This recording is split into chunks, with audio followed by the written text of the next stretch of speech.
श्री हनुमान जी के जन्मोत्सव और प्रेरणादायक पावन महापर्व पर सभी आस्थानुरागियों को मेरी असीम शुभकामनाएं। साथ ही इस अवसर पर मैं सभी से यह भी आशा करती हूँ कि हिंदू समाज उनके तपोनिष्ठ जीवन, ज्ञानवंत प्रज्ञा और समतामूलक व्यवहार से शिक्षा ग्रहण करते हुए समाज के समग्र विकास हेतु कार्य करेगा।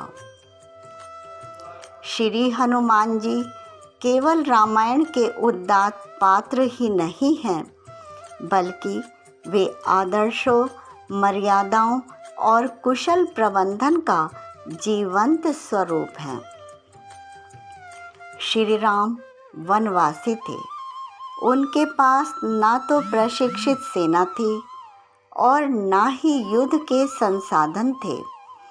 महाकवि लोकनायक तुलसीदास जी ने भी कहा है कि रावण रथी वीरथी रघुवीरा।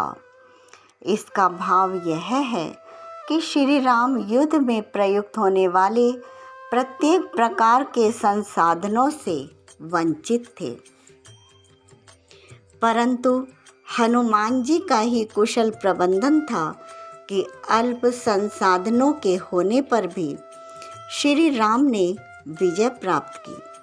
श्री हनुमान जी के संपूर्ण जीवन चरित्र से ज्ञात होता है कि उनकी प्रबंधन कला अद्वितीय थी।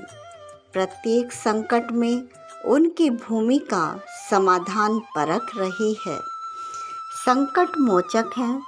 आज कलयुग में भी अपने भक्तों को संकटों से मुक्त कर रहे हैं।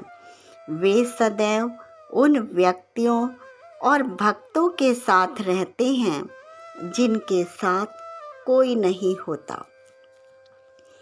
वे विनम्रता के प्रतीक हैं, परंतु भौतिक जीवन के आकर्षण से मुक्त हैं। करुणा के देव होने के साथ साथ वीरत्व तथा शौर्य के प्रतिमान भी हैं।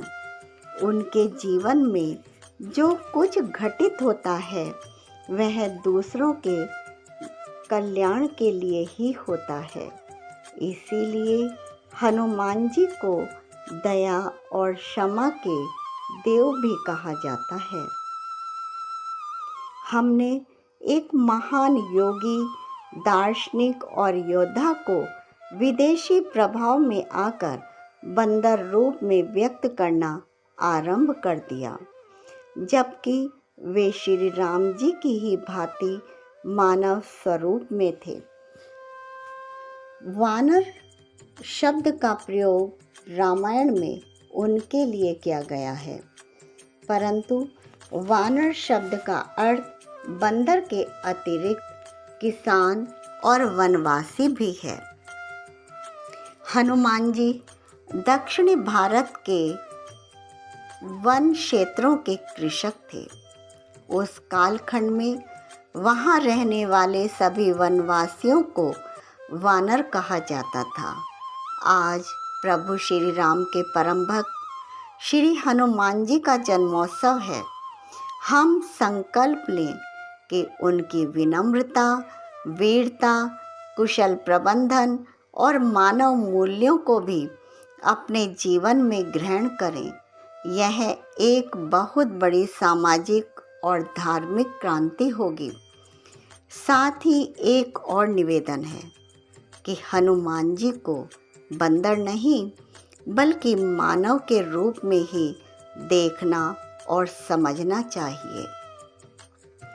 ऐसे बलशाली, प्रतापी, अष्ट सिद्धि और नवनिधि के दाता श्री हनुमान जी को मेरा कोटि कोटि नमन और आप सभी को शुभकामनाएं। जय श्री राम।